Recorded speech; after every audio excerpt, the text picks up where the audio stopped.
Welcome to Movie Recalled. Today we are going to explain a film based on the real-life story of the youngest warrior of World War II called Soldier Boy. Let's get started. The movie begins in Russia where a family of 3 is relaxing by a river.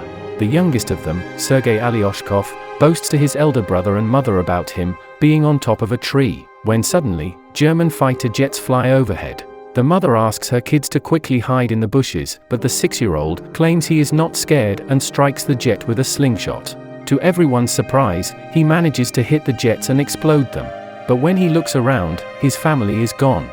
Sergei wakes up frightened from the dream and calls for his mother. Just then, someone knocks on his door. Assuming it is his mother, he runs towards it, but a neighbor woman comes in panicking. She thanks God for keeping him alive, and informs him that his mother and brother are dead. The little boy cannot understand what she is saying, and wants to stay in the house to wait for his mother. The woman tells him that the Germans have attacked them and that he should run away. Just then, some soldiers approach their house. The woman makes Sergei run out through the window, but she was shot by soldiers and later died. The little 6-year-old is now alone, no family and no friends. As Sergei runs away from the house, he sees his whole neighborhood burning behind him. He calls for his mother in vain, and runs away from there.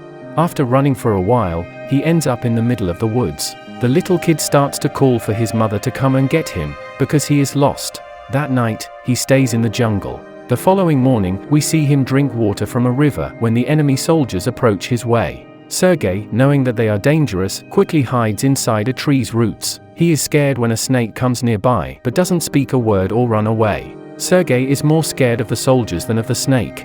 The soldiers eat by the river and go away, after which Sergei takes their leftover food and eats it for the night. However, by the end of the day, the little boy is exhausted. He has not had a proper meal in 2 days and has been walking with no destination.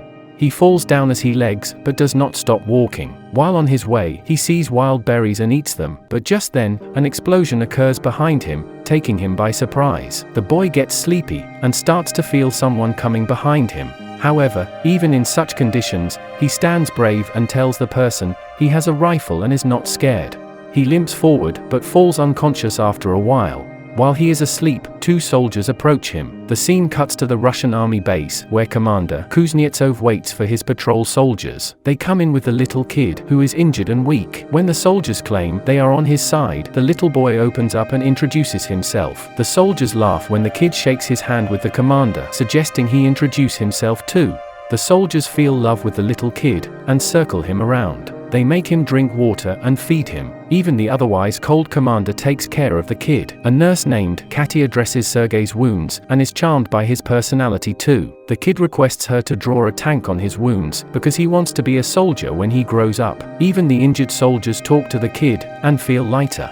Sergei is fascinated with the commander's gun and his batch. The commander too answers all the little boy's questions and lets him play with his honorary pistol after taking the bullets out. Sergei shows him the tank drawn on his stomach and talks about being a soldier himself. The boy is healing very quickly. The nurse Katia asks the commander to let the boy stay with the battalion, but he disagrees, claiming that it won't be safe. He wants to send Sergei to an orphanage. The soldiers spent all their free time with Sergei. He is visited by many throughout the day. They bring him food sent by their families from afar, and even let him play with their binoculars. One day, a soldier goes to the commander to ask him to let the boy stay with the battalion. The soldiers have grown a close connection with the kid, and think of him as their own. His presence takes the weight of war off their chest. However, the commander is adamant about sending the boy to the orphanage for his own safety. The following day, the enemies attack and many soldiers are hurt. A vehicle comes to fetch Sergei, to take him to the orphanage.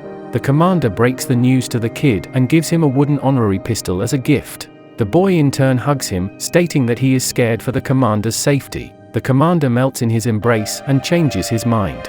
He asks Sergei to stay with the soldiers as his son. That night, the soldiers look for little soldier clothes for the little boy. They are over the moon to have Sergei stay with them. The commander wakes Sergei up and gives him the clothes. He wears them and runs around, looking like a real soldier. The others start calling him their little soldier boy. As the kid runs around, the Germans launch an air attack on the battalion. The soldiers quickly take Sergei to a safe place and fight the others. The number of injured soldiers grows rapidly. Sergei wants to make himself useful, so he brings water to thirsty soldiers. One of them asks him to read a letter sent by his family because he has a bandage over his eyes. The little boy wants to help but does not know how to read. He takes the letter and starts making up the things written on it, stating that the soldier's cow is safe back home. When the soldier says he does not have a cow, the others tell him to go along with the story and laugh. He reads everyone else's letters in the same fashion and cheers them up. In the following scene, we see Katya and the commander talking. The two seem to be attracted to each other, but do not disclose their feelings.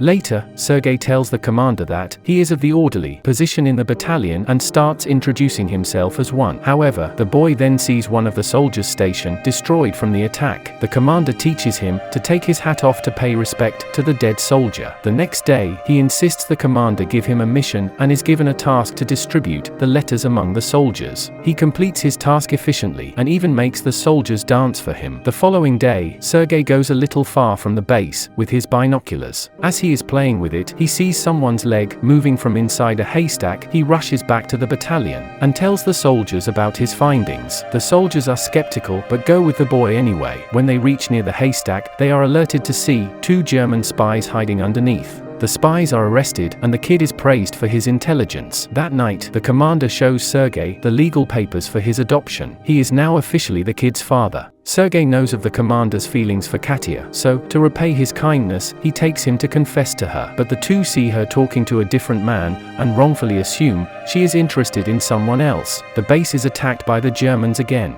This time, Sergei helps the soldiers with all his might by supplying ammunition to the soldiers in the front line, but the soldiers there command him to go back to the shed because it is too dangerous outside. When he comes to the shed, he sees the commander and others panicking because the phone's connection with the colonel is lost. A soldier is sent to fix the broken wires. Sergei follows the soldier and sees he has been fatally wounded. He asks the dying soldier how he can fix the wires and does it himself. The connection comes back and more troops are called. The 6-year-old saves everyone's life. Later, we see the commander and Katya talking by the river. The commander finally expresses his love for her and asks her to be Sergei's mother. Katya is over the moon, but before she can say anything, a soldier approaches them and gives the commander a letter, saying they have been dispatched from the base. The following day, all the soldiers leave for their new base along with Sergei. However, on their way, they come across a minefield that blows off some of their vehicles. The commander is hurt, while the group's orderly, who Sergei was close with, dies in the explosion. He cries and hugs the commander. They carry the injured ones with them and continue their journey to their new base. When they finally reach the other base, they meet the commander's leader, the general. He too is impressed by the kid's ambition and congratulates the commander for having such a smart kid. The following day, their division is awarded a guard's banner, and so is the boy. He promises to save his country when the general gives him his badge. One night, their base is attacked brutally, and the commander is trapped under the ruins. Sergei cries for his father and tries to save him. He calls the other soldiers, who finally bring the commander out. The next day, Sergei approaches an injured commander. His hands were hurt while trying to save the commander. The kid is now an inseparable part of the team. He does not have a family beside them, and moves wherever they go in the war. The movie ends as the regiment is seen moving to another base. A voice in the background narrates that he even took part in the Stalingrad battle, and reached Poland with the soldiers. He is currently known as the world's youngest soldier ever, and the legendary story of his bravery is now spread for the whole world to hear. Subscribe our channel for more videos like this, and turn on notification to get new movies alerts. Thank you for watching.